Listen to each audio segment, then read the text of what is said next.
live more now, than just so pets. that you'll know. I have to press the go live button now. I have done it. We Oh are yeah, now no live. problem. But no, talking about the concept that up until like the late 1800s, children were considered little above pets. Yeah. Oh, yeah. Well, Yeah. I wouldn't necessarily say they were considered pets, but they were definitely treated like them. Yeah, like he read a letter from a aristocratic woman, or not or a well-to-do woman in London. She was like the wife of an author or something, talking to her like cousin out in the country, and finding out that her cousin has like 7 kids, and her asking her cousin is like, "Do you think do you think I could just have your next kid? I mean, you've got so many kids. Why do you need another one?" I mean, like, fair, I guess, you know? I mean, Yeah. fair, you've got 7 kids, but at the same time, asking like that is just like, what the fuck, bro? But Well, apparently it's it a was like family. something. Family. It was well in like beforehand. It was like, oh, that's your workforce, and Yeah, and yeah, It's you know, not yeah. just it's not just your workforce. It's someone who will take over from you after they've grown up, And depending on like, yeah. yeah, and they'll take care of you. Oh, for And sure. like going back to and like how like during the Middle Ages and the Dark Ages, even going back like before Rome, where like people talked about children like with open disgust, like saying they're like little vipers, and they just call it. And I mean, to be like, fair, people say this still about children. Mm. oh Oh, yeah, yeah. but we call them antinatalists, and we consider them to be psychopaths. I would not consider antinatalists to just be the ones. There are a lot of. I don't understand what anti-natalists have against Christmas. I I make this joke every time. I can't help myself. Motherfucker. It's such a terrible joke too. It's so bad. Yeah, you could feel ashamed of yourself, Burger. Hello, Yeah. welcome to Fast Food Thursday. My name is I'm the guy. You may, guy, you know? if you're a very attentive viewer of the show, if you're a fan of the program, you may be able to tell that I'm sitting a little bit oddly, that I'm sitting weird. It is because I am not, in fact, sitting in my chair. I am sitting in a beanbag that is being held firm and sort of pushed up a little bit by a part of my chair that is currently not attached to the rest of said chair. The reason for this being... Wait, did you, Yes? I was about to say, did you break your chair?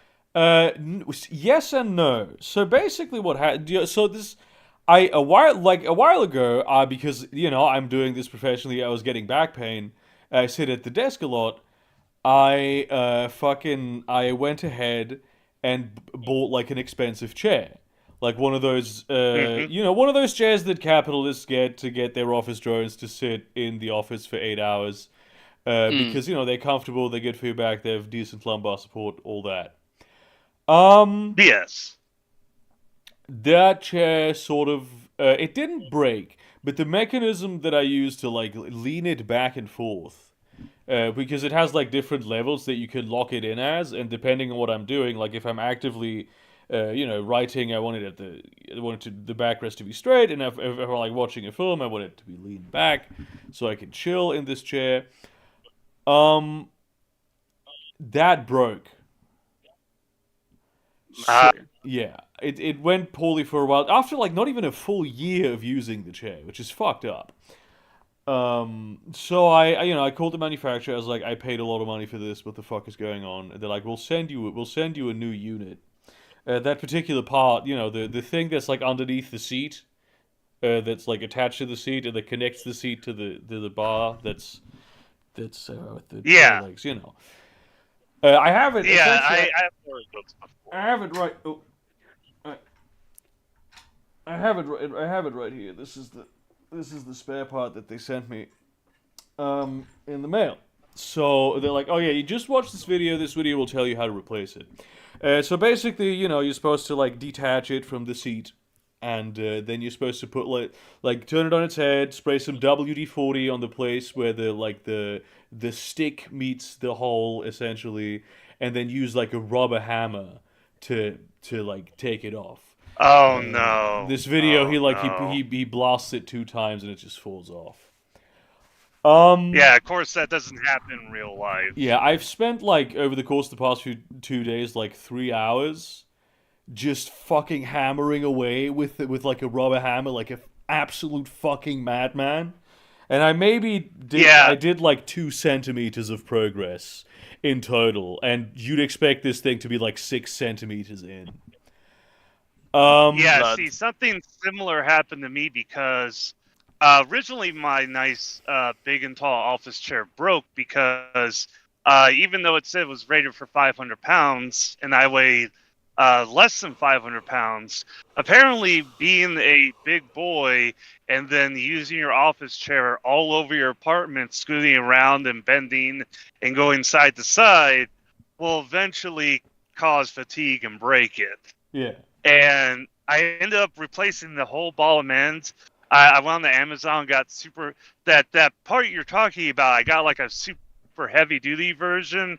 That's like guaranteed that like supposedly was guaranteed up to 800 pounds, like a 1,200 pound like cylinder, and like the legs and stuff, like all metal and stuff. So I like up armored my office chair with just all new stuff, and that lasted like a good 3 years. And then one night, I was like at my computer. I don't know if I was in a call or not.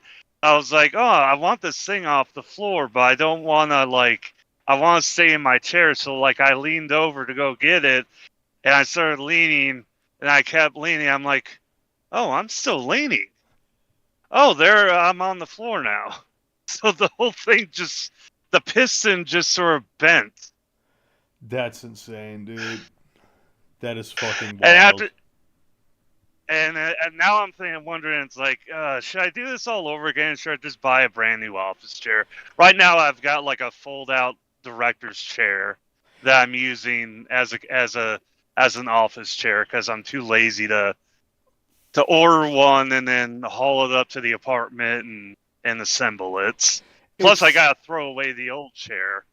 It's messed up because like it used to be that if you wanted something that was like guaranteed to work for like a long time and to be of high quality, you would just buy something expensive from like a brand.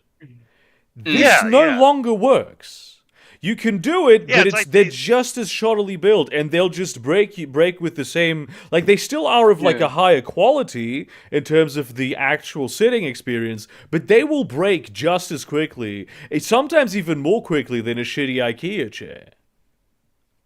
Yeah, it's like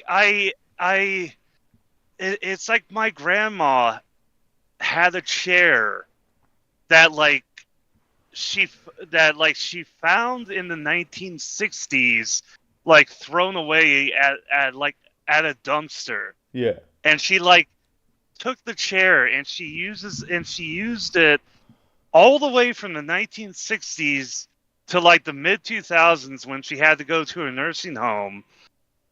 And she sat at it for like 8 hours a day, fucking knitting. Yeah. Wow. And it's like, yeah, and then she's like, oh yeah, I found, I was with your Uncle Nat, and he saw this nice chair just sitting next to a dumpster. It's like, oh, free chair, and she just used it. And it's just like, man, they don't build it like they used to. Yeah, it's really they really don't. It's fucking broken. They do. You guys are just using like. An office chair has way more small moving parts that can break than like an old-fashioned chair. No, but also, this is the thing. The number of parts that can break aren't relevant because these things are designed to break. Like they just have incorporated this thing into their design so that it will break. Like it's not an accident that this happens. This is on purpose. That's the problem. This is planned obsolescence. another good example, specifically like in the trucking industry, and I guess it also applies to cars as well, is that when you fit uh, like pipes and tubing, for like coolant systems and for oil and air pressure and hydraulics, they switched from the old metal. They switched from old metal fittings that you had to like screw in, and they switched to quick release fittings that are made out of plastic because they're faster to put on and off, because you're not screwing them in and tightening them down. They're just like quick release. They just like pop off. The problem is they break way more often. And because of that, they can sell more hoses and quick release fittings. Yeah. And that's why, like, at the company I work for, like, and you can't get away from this. You can't. There's not an option to say put the old-fashioned fittings on. They just come with the trucks. And so my company's policy is whenever those quick release fittings break, they just put the old fitting. They just make new old fittings to go on it as they break. And once they do that, they're totally fine. They last for 100,000 miles. Yeah. I mean, you have this often where people are like chasing old, like especially sort of heavy duty. Of course, like in the electronics sector, it's not that simple because the technology has advanced. But like a lot of mechanical stuff, they're often I don't know. I want something that's old but in good condition because it'll last long. Oh yeah, especially like in construction, farming, trucking industry. Like because of because like in the past 20 years, emissions for trucks in the United States has like really ramped up, and so because of that, there's been a lot of growing pains with it as well. Because it's like, okay, we put all this new emissions technology on the truck, but the drivers don't know how to use the truck properly, so they end up breaking. Yeah. And so we have to adapt it to make it smarter and dumbed down for the drivers. And it's like it's been a whole process. And there's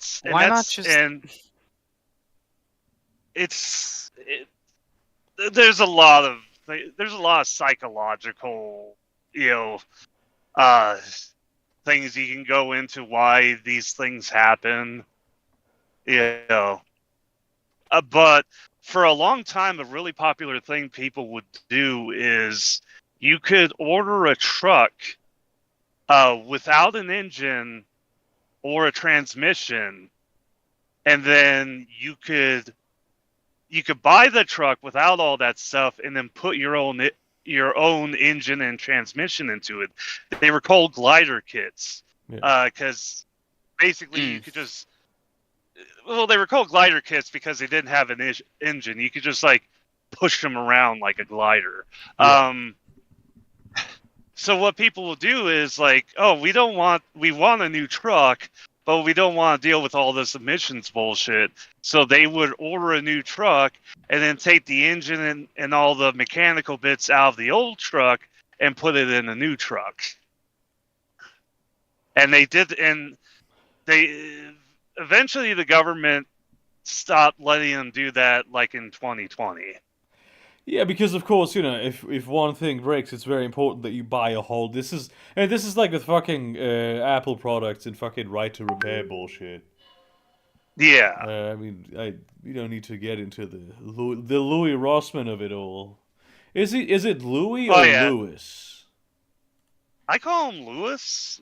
He's from New York, so it might be Louis. Hey, it's Louis Rossman.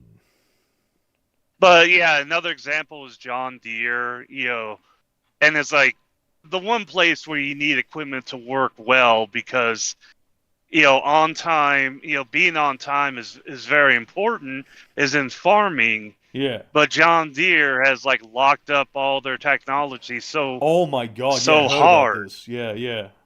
Oh yeah, Yeah, didn't and they like, design DRM for Jesus Christ? oh yeah, they designed DRM and farmers and like in square states, like they order like software from Russia and China Oh to my hack God, into their no. own goddamn, because they can't, because a lot of the times what happens is their stuff breaks down, it pops up a code saying you need to speak with a technician, but oftentimes it's like what the technician does is they plug in their laptop, it says, hey, you need to replace this part, and so they literally like, and as the owner of the product, you cannot do that. You cannot hook up a laptop legally. You can't hook up a laptop and look at it and says, "Oh, I need to replace this part." You need to bring out a technician, let them do it, and then let them repair it. And the Yeah. farmers were like, "Well, it's gonna take. Well, it's like I gotta harvest this crop, Yeah. and it's Right gonna now. take like two. Yeah, right now. And it's So gonna yeah, take they X just amount of time, yeah. Yeah, so they're like, fuck John Deere. They get the tools themselves, technically illegally, and they just do it themselves. Because it's like they Based. don't got time. They don't got How fucking badly time. how badly has their stock and or reputation dropped? John Deere. Oh, John Deere. Well, there's that. There's also the labor issues. Ooh. They had over in Iowa. They got a lot. They got a huge plant in Iowa. They were on strike for like 2 months. I don't know if you guys. It was one of those strikes that happened along with a bunch of other strikes. Yeah. I don't know if you remember the picture of the one dude. It was like there was a heavy rainstorm, and there's just like one dude in front of the John Deere plant. The plant's closed, and he's just standing there with a sign, because it was about getting uh uh ending mandatory overtime was the big issue. Instead of overworking people, just hire more people kind of situation. And yeah, it's just like the lone striker I remember. I picture. think it wasn't it one of those strikes that was like nobody was talking about it in the media. It was just something that was happening, and nobody went like the media just didn't report on it. Nobody talked to it. Yeah, All yeah, I heard, the only places I heard about was like local news and yeah, like industry news. Mm. Yeah, because it's like you had the John Deere strike. There was the Hostess pastry strike because people were being overworked there. There was the Yellow Trucking Company, which was a massive trucking company. They ended up going out of business because rather than agree to the terms that the drivers and the warehouse workers wanted, it was more financially sensible for the executives to just declare bankruptcy. yeah. Wow. Yeah, they rather than work with the workers, they just let the whole company go out of business. And this was a company that's been around for like 100 years. Italy during the financial crisis did this thing where they would allow if a company was going out of business due to the financial crisis, the workers of it could basically pool like a certain amount of their disability money to buy out the company. This buyout would be facilitated by the government and like turn it into a cooperative. Because That sounds hella based. yeah, because those, I That mean, they sounds like just, a great idea. yeah, and they like most of those companies survived, even though they went like through a crisis, because obviously cooperatives are proven to be way better at surviving crises. Yeah. Yeah, that actually happened up in North Dakota. I think it was back during World War One. There was a milling company. They took wheat and all that stuff and milled it into flour, and it got shipped out. They had like a similar crisis, and through the help of the North Dakota government, basically what ended up happening was there was an agreement where the North Dakota government would buy the company, and then basically it was something where it was something where the North Dakota government set up like a cooperative to buy the company, and then the government would manage the company, but was owned by the farmers. Yeah, and it's still going. It's like one. It's been shown as like one of the few American state-owned industries that has been successful. Yeah. In that it's been profitable. Not only has it paid for itself, it's profitable. Yeah, of course. Yeah. It's because it's so crazy that like there's so many situations where like it's better to let the company fail.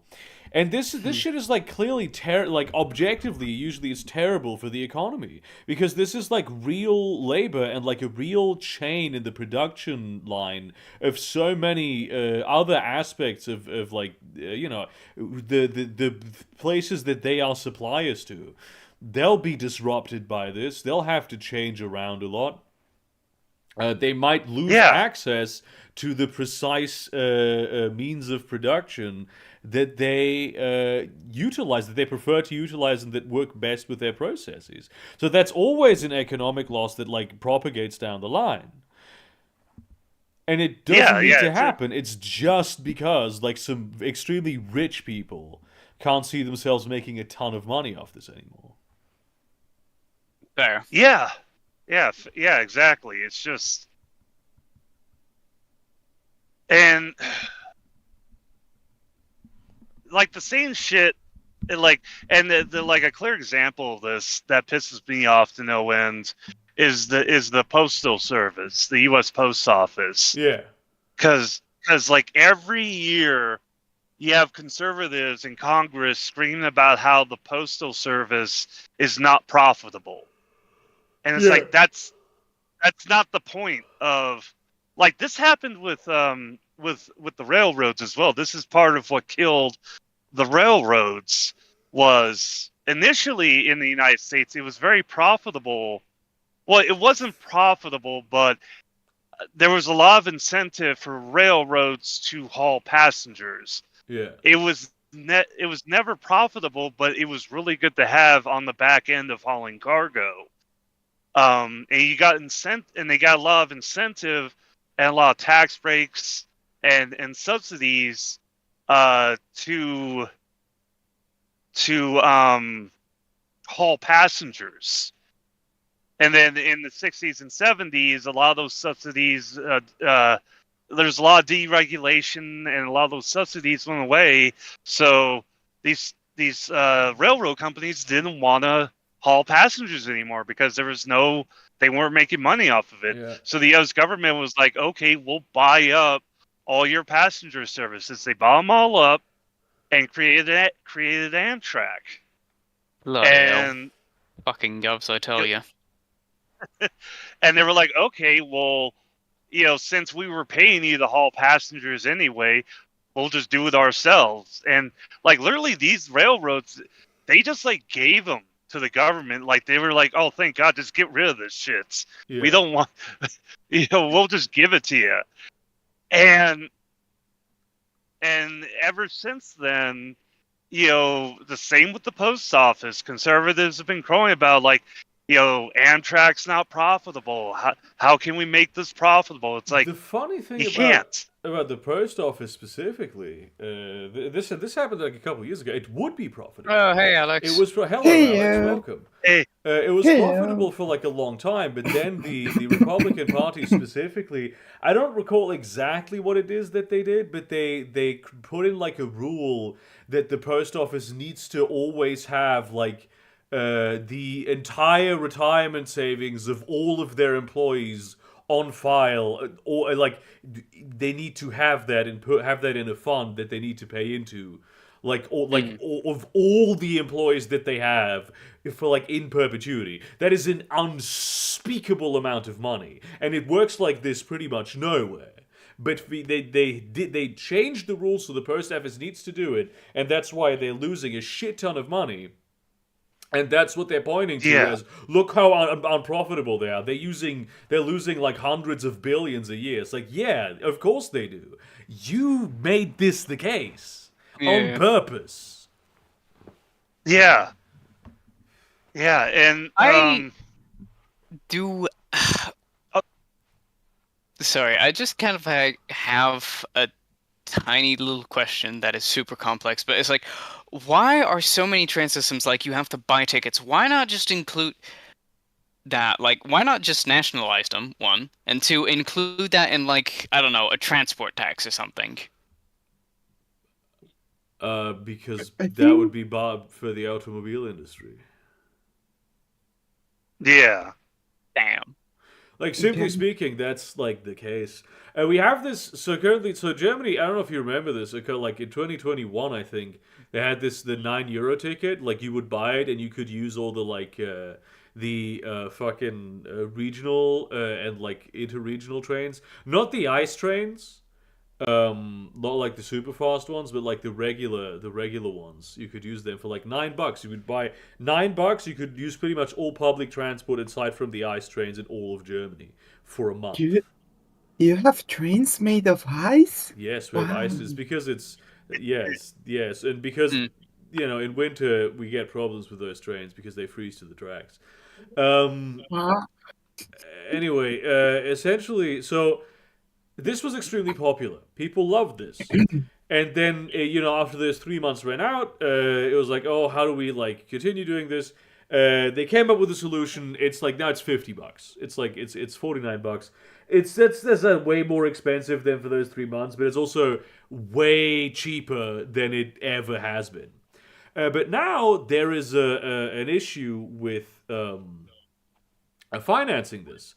Because it needs like the way that it's not like centralized. There's a lot of different like regional transportation networks and that Deutsche Bahn cooperates with, and it's essentially to make this happen because Deutsche Bahn was privatized in the 90s for it to have so it turns a profit.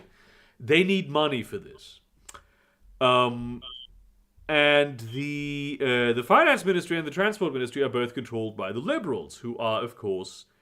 You know, they are in the pocket of the automobile industry, like very, very, very deep in the pocket of the automobile industry. Damn, my condolences.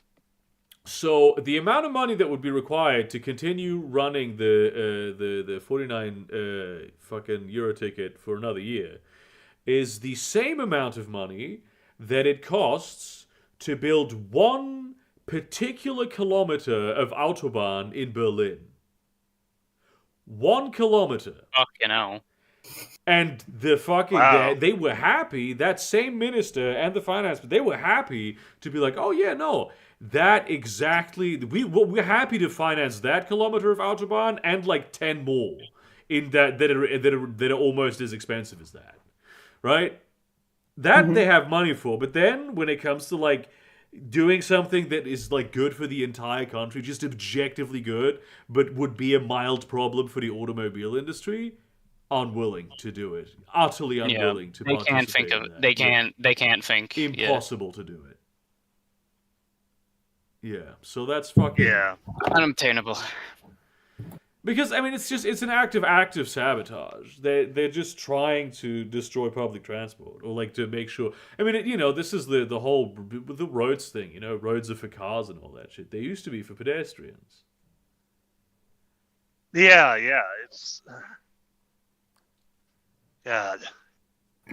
Imagine thinking that the places built within the place that is made for people to live. For people. Unbelievable, right? What a fucking stupid thing to believe. I think one of the cruelest, perhaps not the cruelest, but the most fucked up laws that you don't have it in Europe, but it's like commonplace here in the States is jaywalking. Jaywalking's illegal here too. Oh, it is. Okay. I mean, you can cross the road wherever you want. Just you can't cross a red light. Well, Okay, no, that's not the case here. It's like, no, you are only supposed to use crosswalks. Oh, that's insane. No matter if it's like, because like I live near a gas station. It's a pretty busy gas station. But it's also next to an area that's rather it's low income. And so you get a lot of people just walking up to it, and it's fairly common for people to just cross the streets. Yeah. Because it's like there's no crosswalks. Like the intersection it's at, the intersection's so large that it's not safe to have crosswalks. So if people were to follow the law to the letter, they'd have to like walk down one block, cross at a safer crossing, then walk back up. What the fuck? yeah. Sounds people rough. So a lot of these people are just like, fuck it, we'll just cross here, where it's the shortest. We'll watch out for cars, and we'll just cross here. And it's been made a whole big to do, and people are like, typical pieces of shit are like going like, well, it's always these kinds of people, from these kinds of neighborhoods, and it's like, go fuck yourself. So always these kinds of people from these kinds of neighborhoods, the people who don't have access to proper pedestrian infrastructure. Always those motherfuckers. Ooh, I'm so mad. Yeah. Yeah, it's just... And it's worse out in the suburbs. It's so much worse out in the suburbs.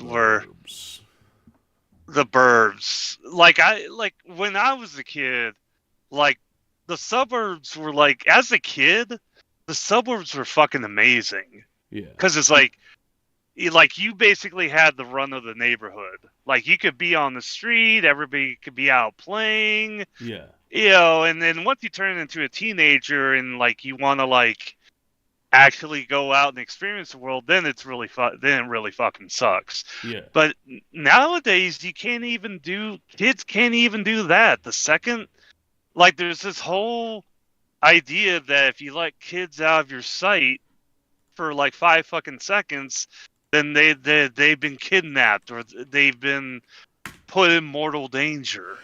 It's this fucking... And they can't even... The fear culture, right? Yeah. This is actually... What the hell? This is an ironic... This is great. I love this. This is a bit of an we ironic... really need to talk about that. Ironic sort of process. Because... So, like, it is known, like, we know this, and it's been known for a while, that people who are more afraid and people who have, like, people have a stronger fear reflex and who have, like, a stronger disgust reflex are going to be more conservative.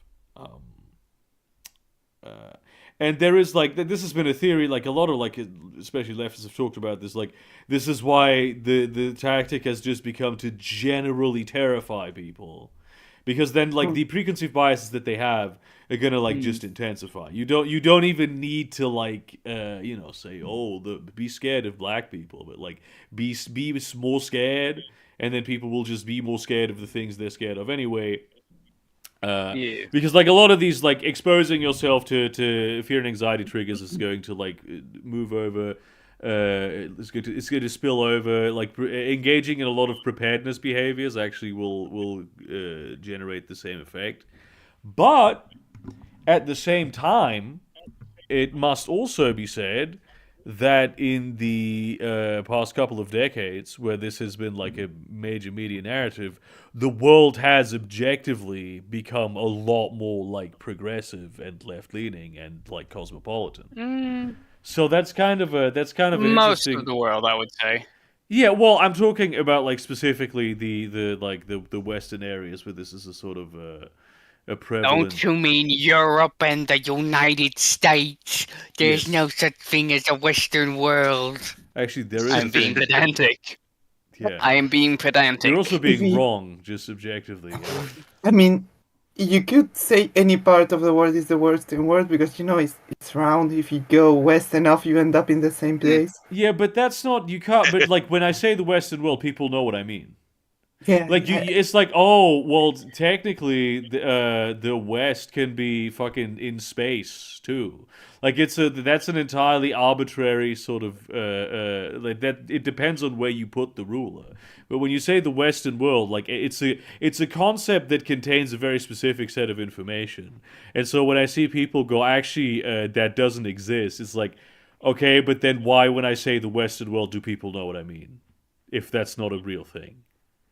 Yeah, it's more of an area that has a certain set of values and ideas. Like That's us, why yeah. that's why Japan and Taiwan are also considered like the West. And like fucking Australia and New Zealand, they're super far east. Yeah.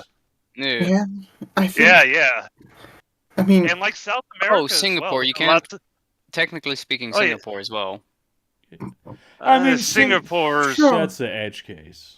Yeah, that's like a corporate, more of a corporate state. Singapore but, is really interesting politically, because it's like this really weird amalgam of right wing and left wing policies, and it's like a repressive state where you have like it's a repressive state where being repressive has in some ways brought certain social benefits, but like somehow the things like they have repressive policies that you would expect would like sort of escalate into more repressive and problematic policies, but that just didn't happen. It's a very, very complicated political it's what if Dr. House won Fallout New Vegas? I mean, yeah, basically. Yeah, and I'm basically winking at at a video that's on YouTube if you type in Singapore and Fallout New Vegas, because they made a direct comparison. Singapore.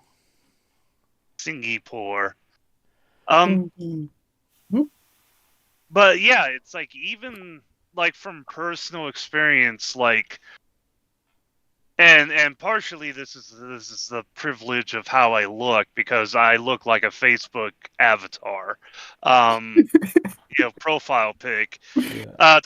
Despite being a queer, queer, furry, whatever. Ew.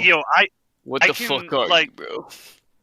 Like, and this is what I'm trying to say. I'm not trying to include, in my experience, other groups of people who it's more dangerous for, such as non-binary, trans people.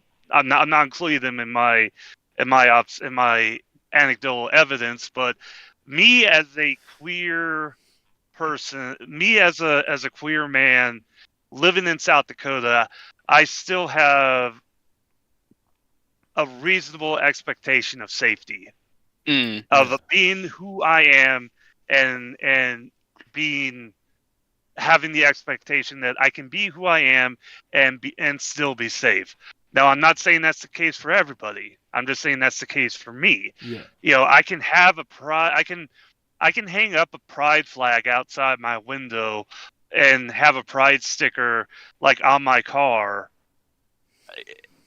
and not be arrested. Not be arrested.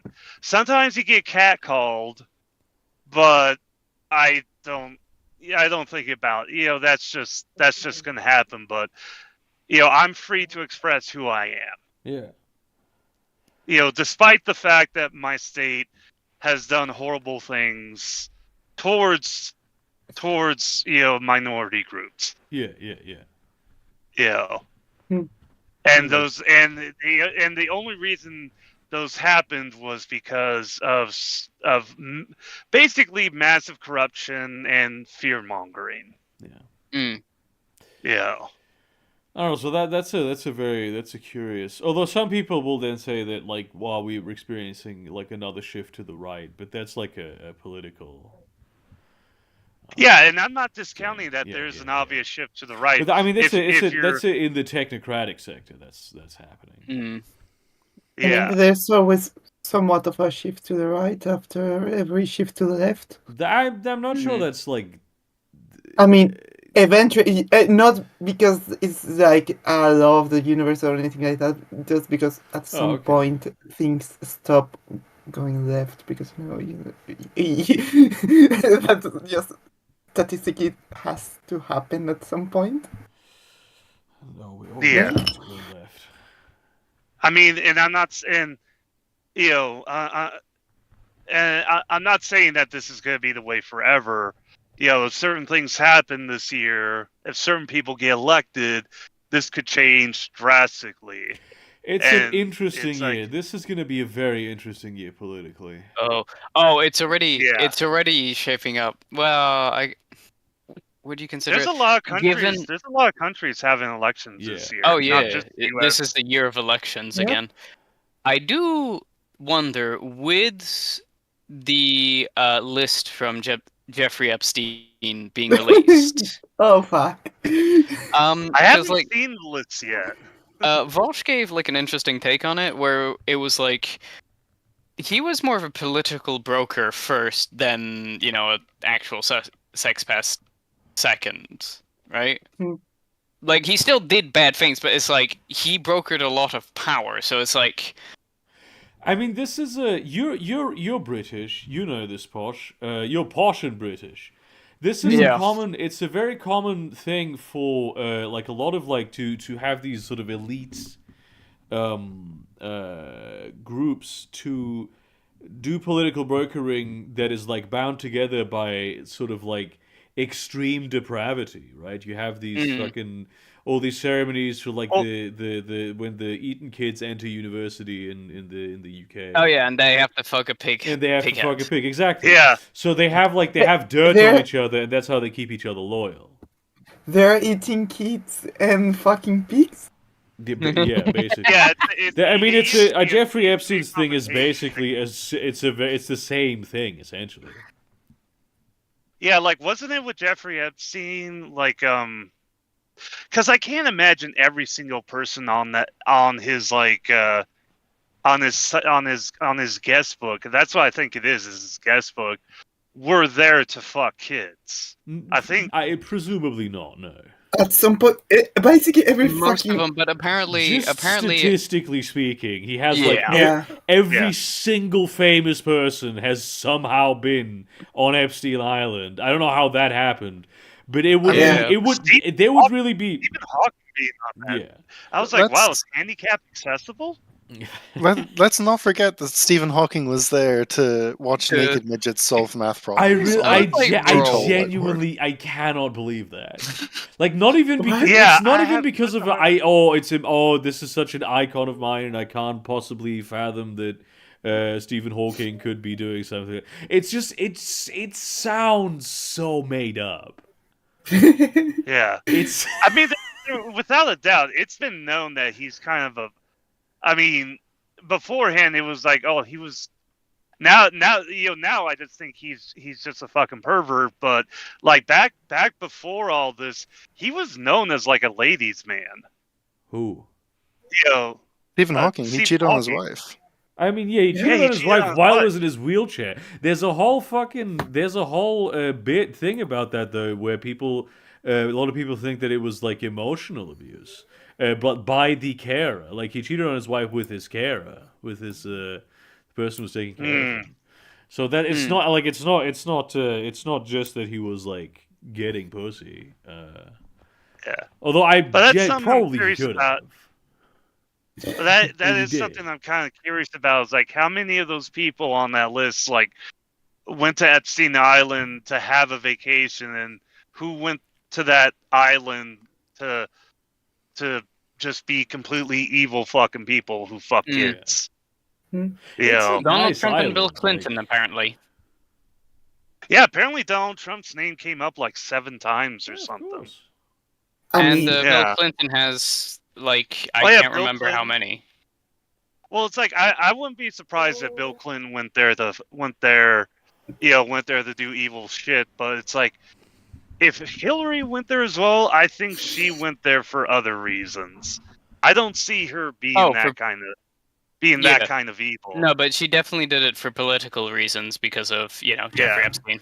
It's the nice thing is once you have that sort of once you have the you have this island, right? You have this pedophile island, and a lot of the people that you invite on it, they don't need to fuck kids on the pedophile island for you to basically now have power over them, because you could be because it could the implicit threat of being associated with the people went to the pedophile island is already enough to be a very strong hook that you have on people. So.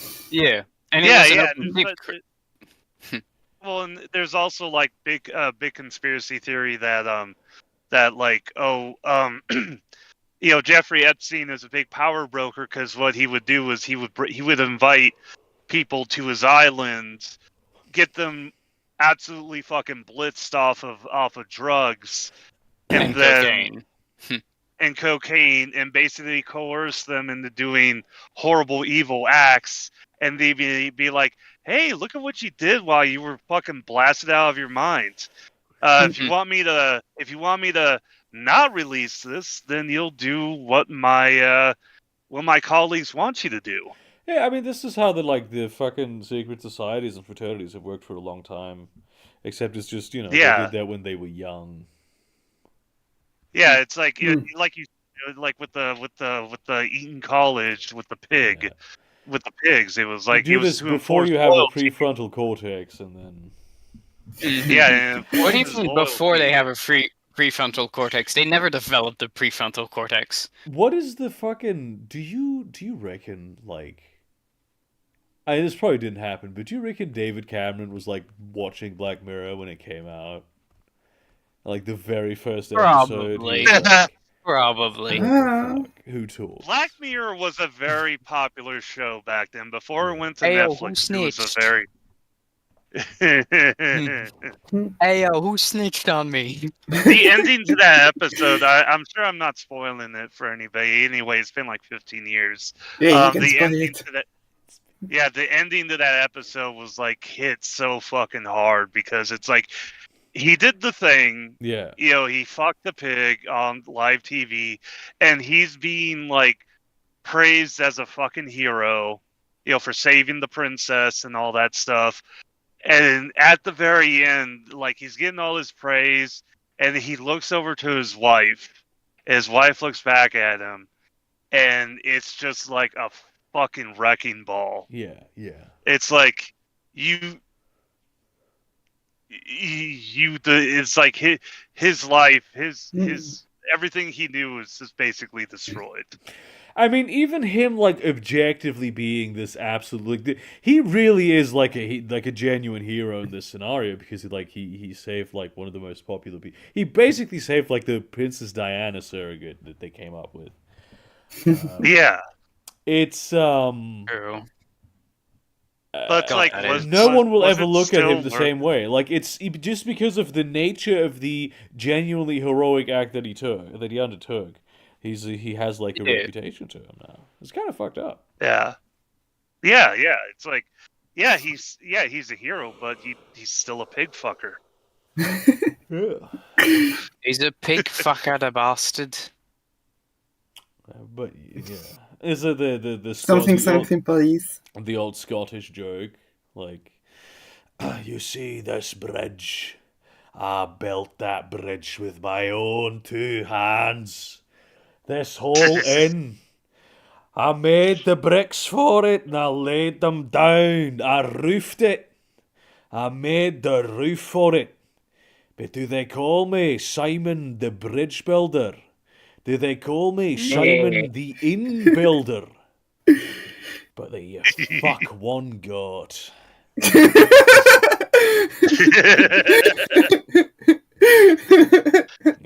the goat fucker. Yeah. I don't know why I called him Simon. It's not a very Scottish name. The OG is Fergus. McCann. Yeah, Fergus. Call me Simon the Bridge Fucker. Hell yeah. See, that's why you need to fuck a dragon. because then you'll always be known as the dragon that fucker, that would and that's rule. powerful. Yeah. Yeah, that's powerful. It's like Eddie Murphy. Yeah. Oh, hell yeah. Fuck Shaquille O'Neal. Man. Oh, by the way, didn't Chappelle release his new special? I've heard mixed things about it. Chappelle special. Yeah, apparently, and people, a lot of people are very mixed on it. I mean, apparently, the last one was pretty meh. Well, from what I understand from like one of the bits he did, he kind of admitted that if given the chance, he would be a rapist. Yeah, he would. Yeah, he would be a rapist in a women's prison. Excuse me. He made a bit about like, oh, if I wanted to, I could just claim to be a woman and get into a woman's prison, and it would just be like, I could do whatever I want here. Yeah, and it's like, I reckon that would be a very interesting experience. I'd like to see that, I guess. Yeah. For him trying to go to like hardened criminal women and be like, oh, they would rip his fucking dick off. I mean, I've had to clean out women's bathrooms before, and women are fucking disgusting. This is true. Women are well, not women, but convicts can be dangerous, and they will fuck you up if you happen to be a kitty diddler, a rapist, or someone who's abused kids in general. I mean, fair. Well, that's same that's treatment in like men's prison. prisons. Like if you're a kitty diddler, you are. No, I just said like convicts in general. Convicts in general will fuck you up regardless. So like the moment he would have tried something, I'm be like, nah, you dead, fam. You dead. I'm sorry to say, but you are officially guilty. It's such a weird bit to do, man. It's such a weird bit to do. I mean, his stuff on like trans people, like his jokes on trans people have been trash ever since he's tried it, basically. Yep. Yeah. It's what trans people. It's so wild because they used to be in some ways like more accepted, quote unquote, than they are, because they were no more accepted. There was a lot less of a backlash before this current culture wars iteration bullshit. People would be like, "Ooh, that's weird," and also like, "I don't really give a shit though. Let them do whatever." There used to be less awareness, which meant there was also like less ability to, hate. Yeah. What surprised me was because I had read news articles and then I actually saw like a film reel on TikTok for that. You remember that one trans woman who after World War II came out and was like one of the pioneers of gender reaffirming surgery in the United States? I don't actually know her. Yeah, like in like the newsreel, they called her like the blonde bombshell who fought in Europe, and like it was like born as so and so. She transitioned in 1948, and just completed her. And army doctors helped her complete her surgery, and now she's won an award for like a fashion show in Scandinavia. And it was like this was like in 1952, and it's like. Yeah, this is like really positive. There was this this case of a Scottish nobleman who was like he was a trans man basically, and there was like a whole legal thing where it was decided that he was legally a man, and he had all in terms of because all the inheritance shit, and fucking that's how he fucking lived. And this was unfortunately kept under lock and key. Essentially, it was a secret. The court documents were secret. Yeah. So there was a later much more popular, much more publicized case that went in a very, very different direction, and that became like. Well, and there's a. Yeah. Oh, and there's also the. It's not really a situation of like. Of being trans, but is of having another gender aside from the standard construct of male and female. Is like down in Albania and in Macedonia and Kosovo, where there's a third gender of women who don't want to get married, who don't want to become wives and family. and they just go and they live their own lives as this third gender where they are women. Yeah, and it's really fucking cool. Wasn't that the Philippines? No, it's in the Balkans. It's down Balkans? there. Yeah, I mean, there's a lot of very unexpected places you find like throughout time in space. There's a lot of interesting fucking shit. It's like a third gender where it's like, yes, I am physically a woman or female, but I don't choose to, identify. or I don't identify with the cultural what a woman is culturally. Yeah. And that's totally fine. That's just a part. That's just a part of it. I think it was also a way people could flee from blood feuds, which are still a problem to this day. Oh yeah. That does sounds, yeah. Yeah. Not to say that all the people who did it was just to free from death, but it was a thing that I think I mean, that's like you still have occasionally things like fucking abducting people, like abducting women to fucking marry and shit. So yeah. That's the thing that they do, and I watched a video of it because they do it in Turkmenistan. Yeah, and like somebody posted that up to Twitter as like this funny thing. I watched it and it's like, this is fucking terrifying. Yeah. The first time I saw this, I was like, hang on, isn't this like completely innocuous? Because I don't know if this is a tradition in other places, but in Germany, it's not uncommon that after a wedding has taken place between two consenting adults, that like people will come by and like abduct the wife. And then they'll bring her to like a bar and they'll just be chilling there. And then the groom has to take like many parts of the people at the wedding and they go from bar to like find the wife. And wherever they go, the groom has to like spend a bunch of money. Which is, it's also a weird fucking tradition. But the abduction happens after the marriage, you know? Yeah, so it's like there's no... That just seems like a really great excuse to get free drinks. Yeah, it's like to prove it's to make him like the groom needs to make like a financial sacrifice, and to basically prove that he's like a hero who will rescue his wife. Blah blah blah. Like Siegfried and I mean, it just sounds like a form of patriarchy to get free booze. Oh, for sure. But it's a lot. It's like a lot less. It's like a lot more innocuous than like abducting women off the street to like force them into marriage. Yeah. No, that's way more. It's way innocent more chill than that. Yeah. Yeah. I mean, to be fair, there's a lot of things that are more chill than there's probably at least a dozen. Like there's a lot of places where they have like a tradition where like the men where like they do role reversals where the men become like the housewives and the women become like the heads of the household. Yeah. That's a pretty common tradition. It's not uncommon at all. It's fucking. I really do think that this is a lot of like culture wars backlash because you see a lot of things that used to be entirely normal and acceptable, like for instance, like it used to be normal, especially among upper class people, in the United States specifically, like all children were just girls. Like there's pictures of FDR wearing like girls' clothes, and that wasn't like a joke. That was just. You're just a girl until you're some age, and then gender starts.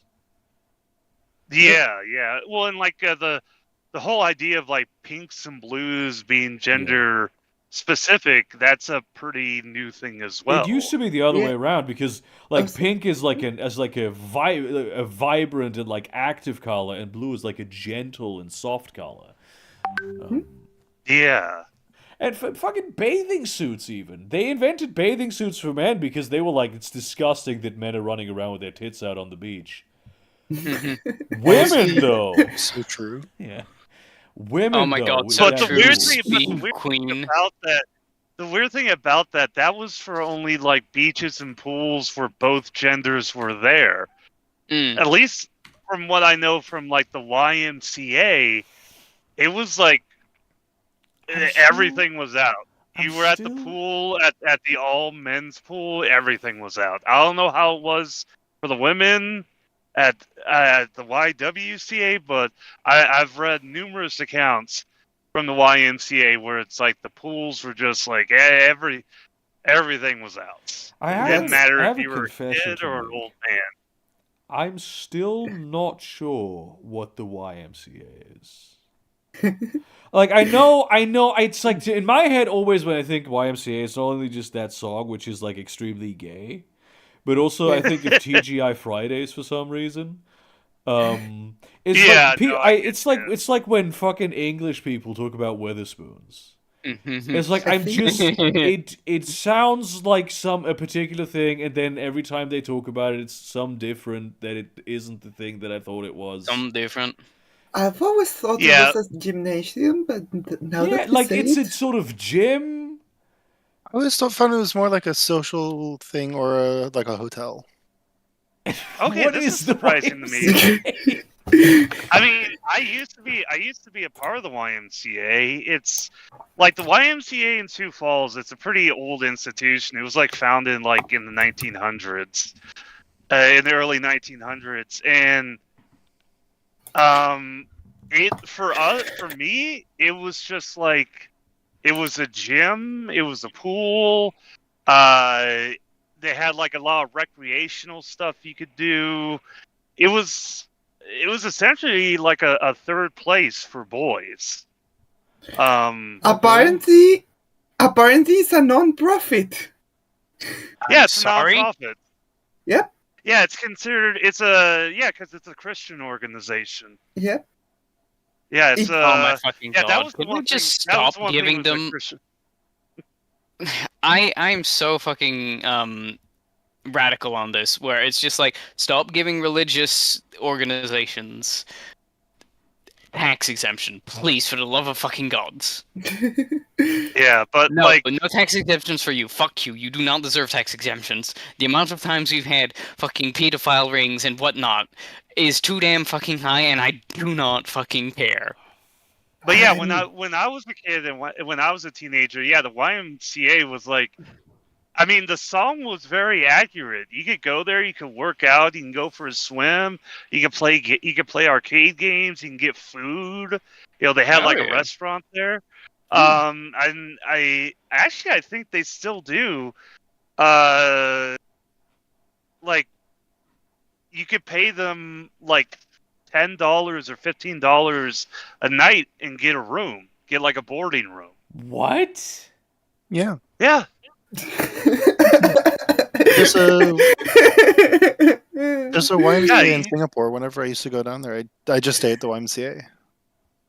Yeah, like the Sioux Falls YMCA. Actually, I looked it up. It's $25 a night now.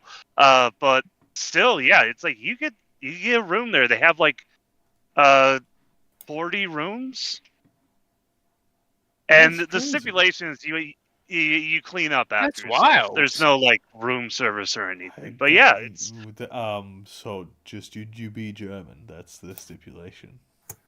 Oh yeah.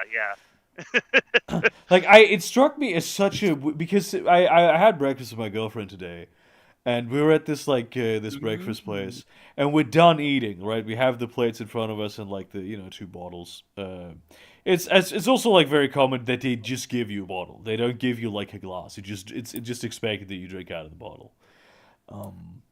And I was like, the first thing I thought about was like, oh, we're gonna leave soon.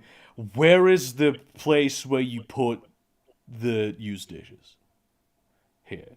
It didn't even occur to me that there might be like staff to clean this up. This wasn't like it's not exactly upscale, but it was like a hipstery, you pay a little bit more type of place.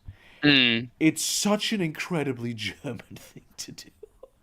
To just like you literally at a there's Germans who will, when they are at a restaurant, just take the dishes when they are done eating and bring them to the counter. Even, like, when you're not supposed to do that. Because, like, in upscale restaurants, there's an expectation of, like, service in this regard. But yeah, it's strange at times. I found that I was like, this is really, it's really only us who do this. Like, I do. To be fair, I personally do that, but in cafeterias, not in. Oh yeah, they basically Germans have taken this cafeteria mentality and put it into like restaurants. Oh yeah, that's something that confused a lot of people when IKEA started coming to the U.S. because IKEA was like the first place with a cafeteria that you had to bring your dish. Well, like the idea, like cafeterias used to be really, really popular in the U.S. and that cafeteria was the place where you go through the line, get your food, go sit down, eat your food, and put the dishes away. That's specifically what that meant. So, but that died off for a while. So when IKEA came over and brought back the cafeteria, people were just like really confused. I wish fucking. So like, yeah, go ahead. National dish of Sweden, IKEA.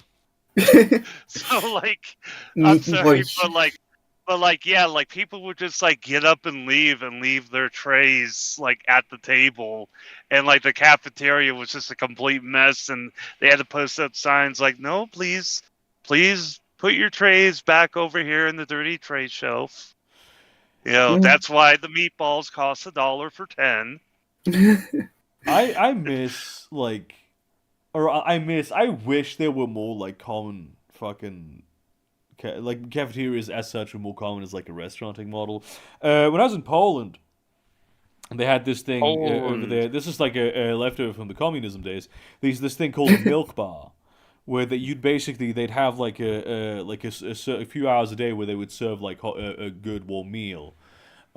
Nice. And it would be like you could get a 3-course meal for $10 there. It's like it's usually not of super high quality. There are some that are like very good, but then others they're not so great. To be honest, I mean, the sentence. You're getting calories and nutrients. That's basically. I wish. To be honest, the sentence "meat bar" made me think of the Mechanical Orange, Clockwork Orange. Sorry. Yeah. Yeah, yeah, but that kind of thing, like for like universities have these sort of cafeterias, but like where I live, for instance, we have like I live in the city with the most expensive university cafeteria in Germany, which fucking sucks, and the food quality is not that good. Like it's decent, but it's not great. Because the thing is too, like this is part of like what we talked about earlier. Like if I go to a place that's expensive, there's no guarantee of me getting like good food there. Like it's exactly as much up to chance as before. I need to have this. Even if I look at like the reviews online, most people they don't fucking review the quality of the food. They review the quality of the service. And of course, I expect to be treated like a human being when I go to a restaurant, but that's not mainly what I'm after.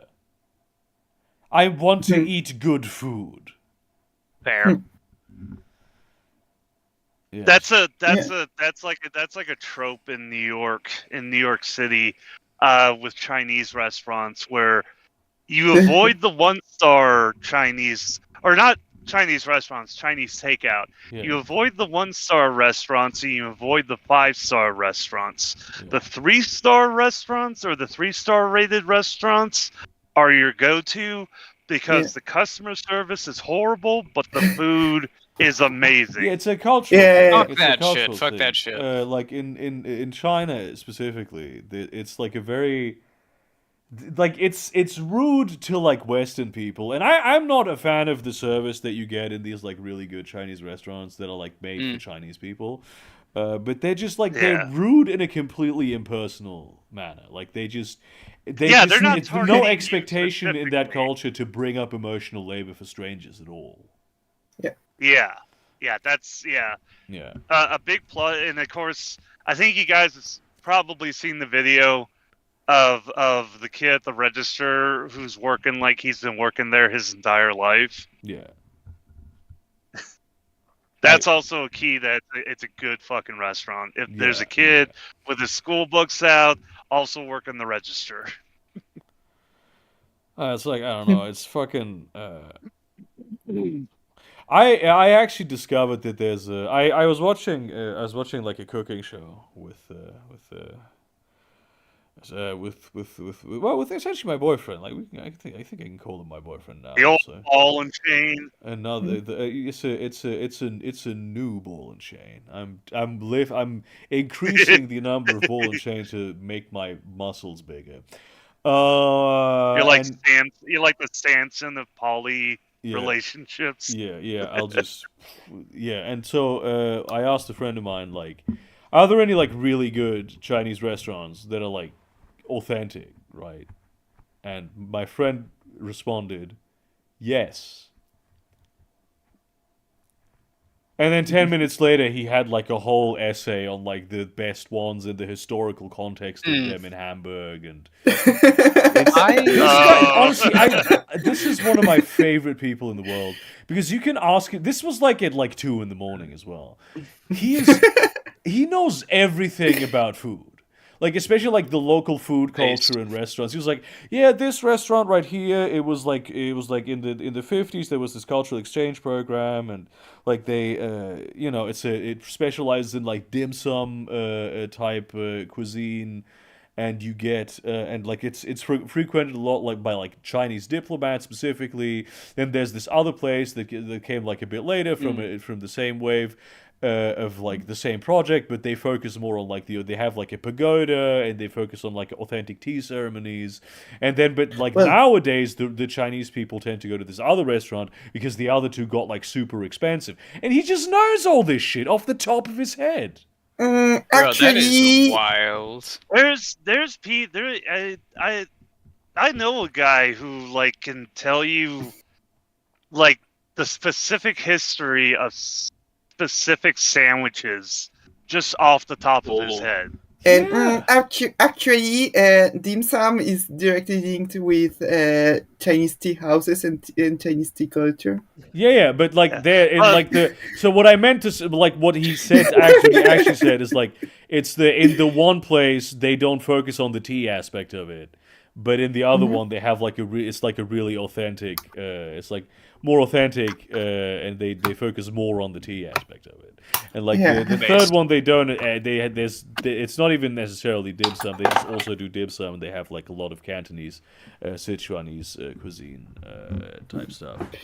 But yeah, there's like people who are like super fucking passionate about that stuff. I mean that guy's genuinely one of the coolest people I know anyway. So. Yeah.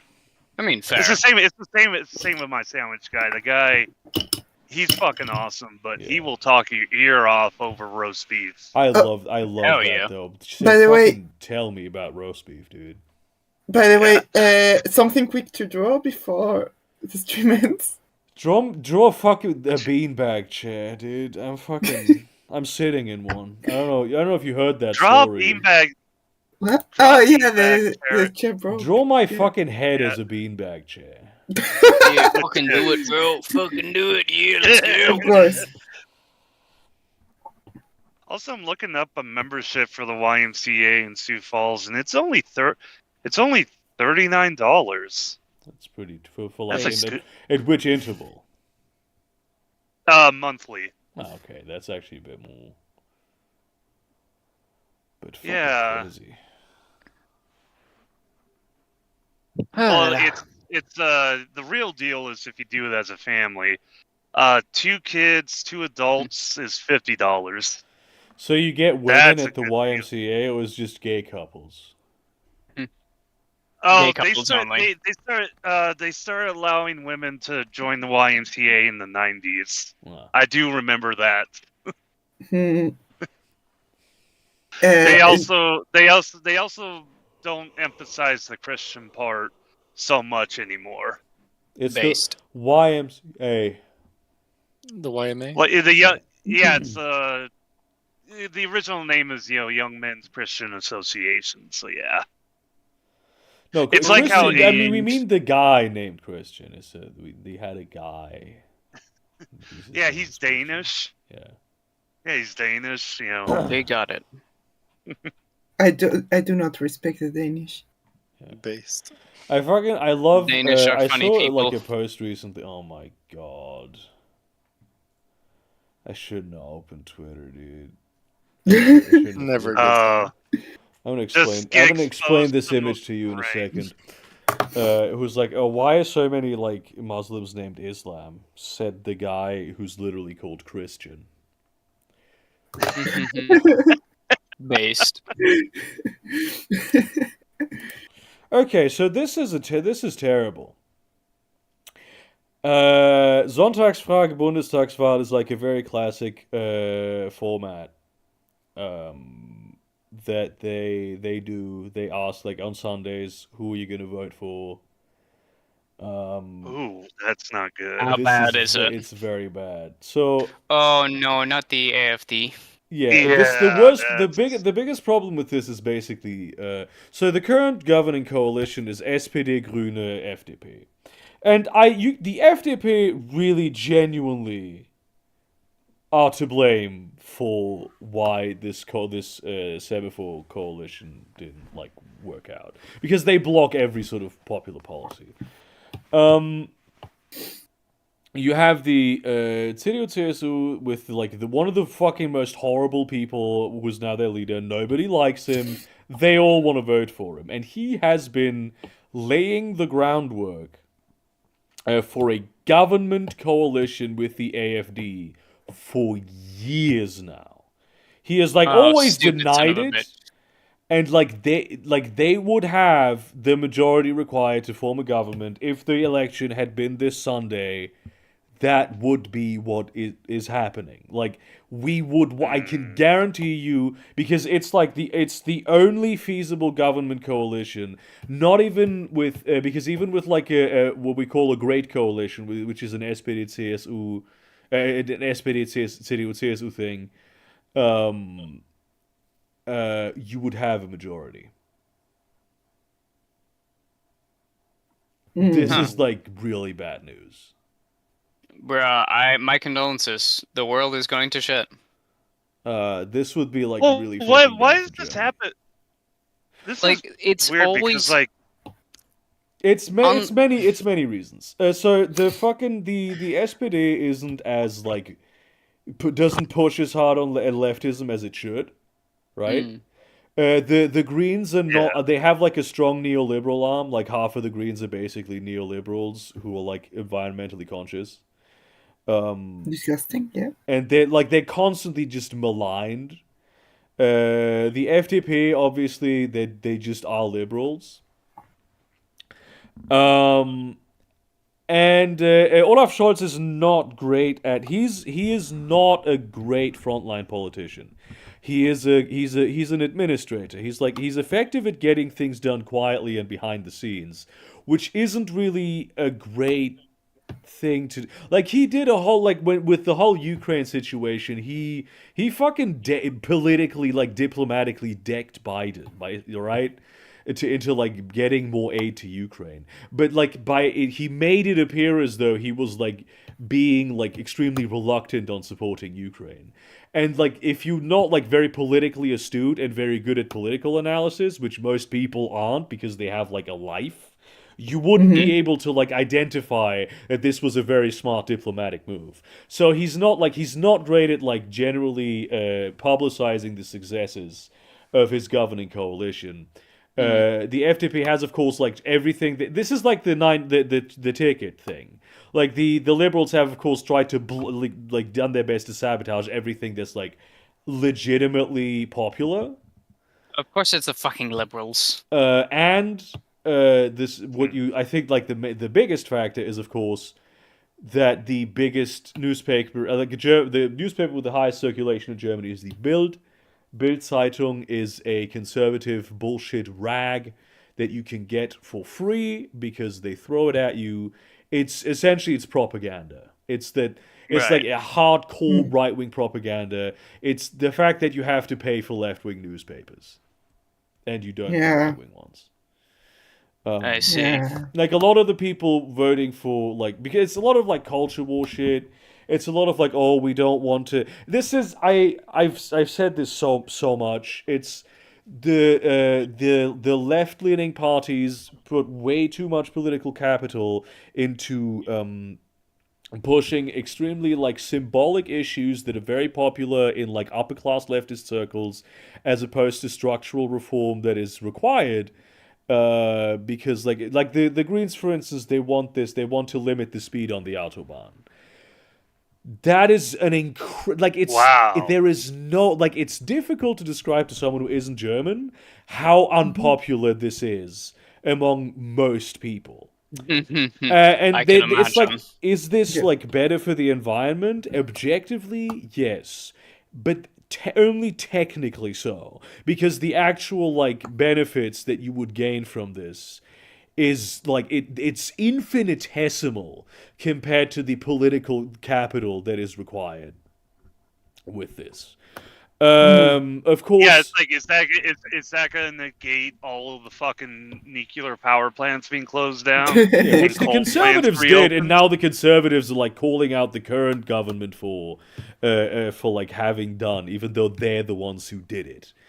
You have this fucking there's a lot of posturing that goes on, and like the actual reform doesn't happen the way it should. Also, of course, the general economic downturn due to the war in Ukraine. I don't know how conservatives do it, but they like wreck the economy, but like just before the economy goes, like just before the big thing happens that really creates the terrible, terrible thing, they manage and they blame it on, and they manage to like step down and get a left-wing government elected, and oh, look what happens. Like it's entirely, it's not our fault too. To be fair, that happens literally everywhere. I don't understand. I don't understand how conservatives manage to make this happen everywhere they are. It's so frustrating because it happens all the time here in the States. Yeah, they fucking blame Biden for COVID. Yeah, for not COVID, that whole shit. The vaccination rollout. Yeah. And it's like literally the shit that Trump did that Biden had nothing to do with. Yeah. Biden gets blamed for it. Yeah. And also, like, COVID started before Biden. That is true. Yeah.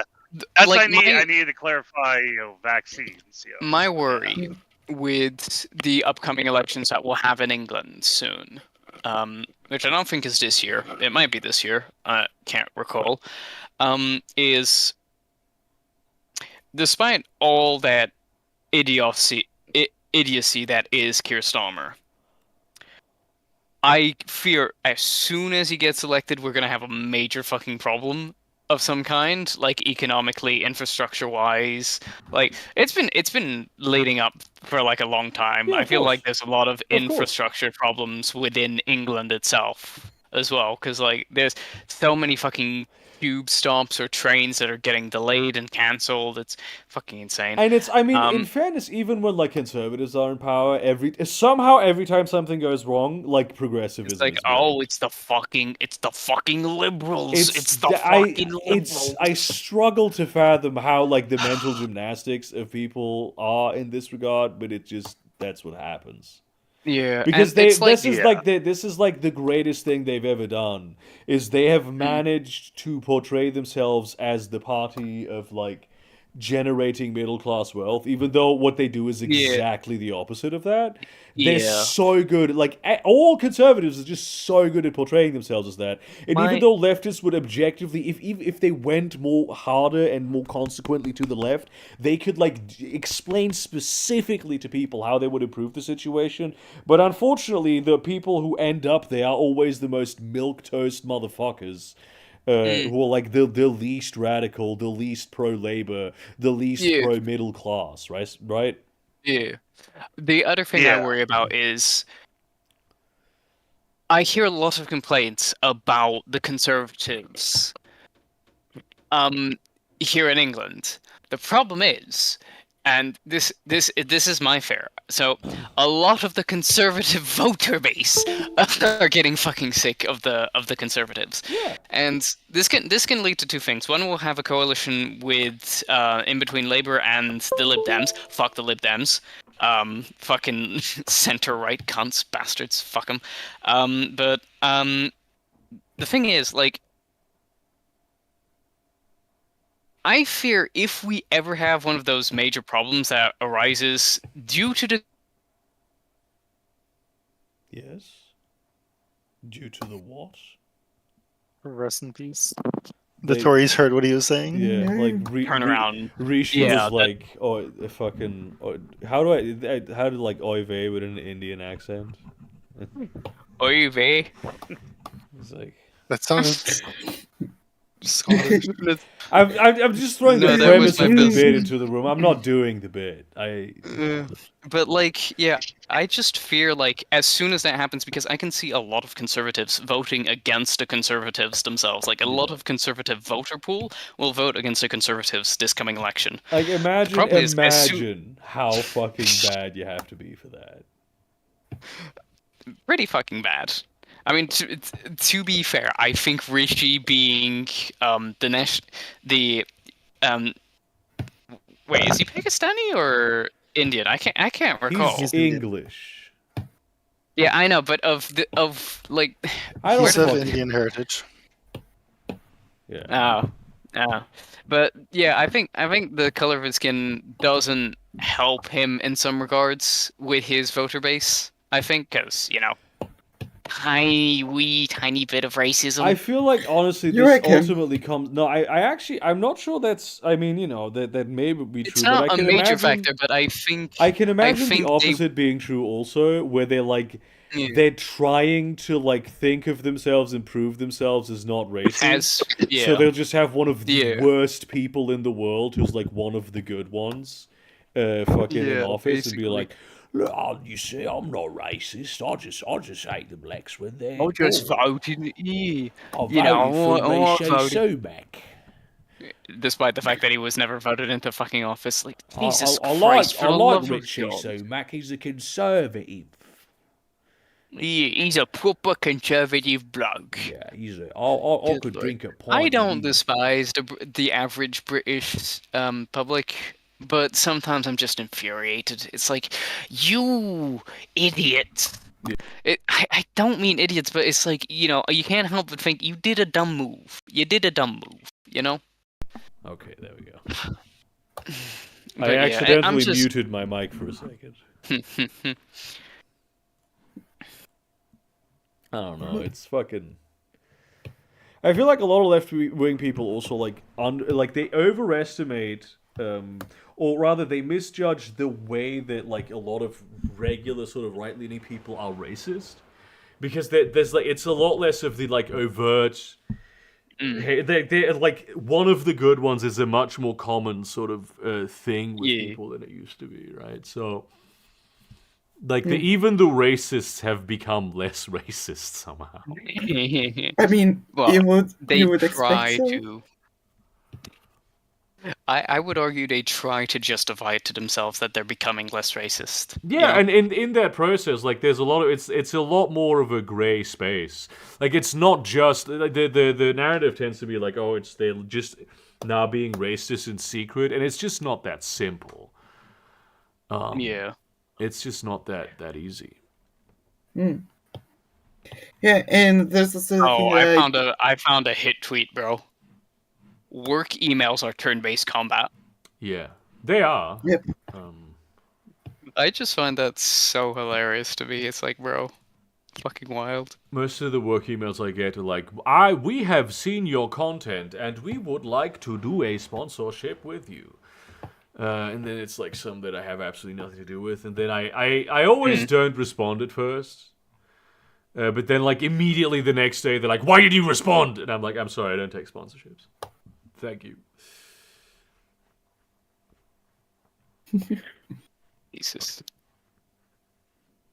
Man. But yeah, I'm looking forward to the next election, but also dreading it because I do not want the Lib Dems in. Because like, things that have arisen have also been partially to blame from like the when David Cameron was in with the Lib Dems. Yeah. I'm just like, bruh, the Lib Dems are not to be trusted. Lib Dems are just empty seats, really. I guess, but at the same time, I'm just in panic. Yeah. You didn't even know what year the election was. You can't be panicking that much. I don't know when the next election is. That is true. All right, there it goes. I'm purely living off vibes at the moment, bro. I'm purely trying to survive off vibes. I'm so fucking doomed. I do hope Keir Starmer does manage to pull a good job, but I just don't fucking trust the bastard. Also, can I just say, Alex, that is pure work of art. Thank you. Burger just trying to decipher the hieroglyphics. This is. I mean, I like it. I honestly like it. Hang on. Oh, damn it! The Bean Creed chair, dude. No. Bro, you were pulling such a face. I could have taken a snapshot of it and just made a new meme format. You can still do that because this is recorded. Yes. Oh yeah, that's true. Alright, anyway, it's time to, now with this perfect little thing that we had that we're ending the stream on, it's time to end the stream. Burger when deciphering the hieroglyphics. Piss in my balls. Rest in peace. Aye.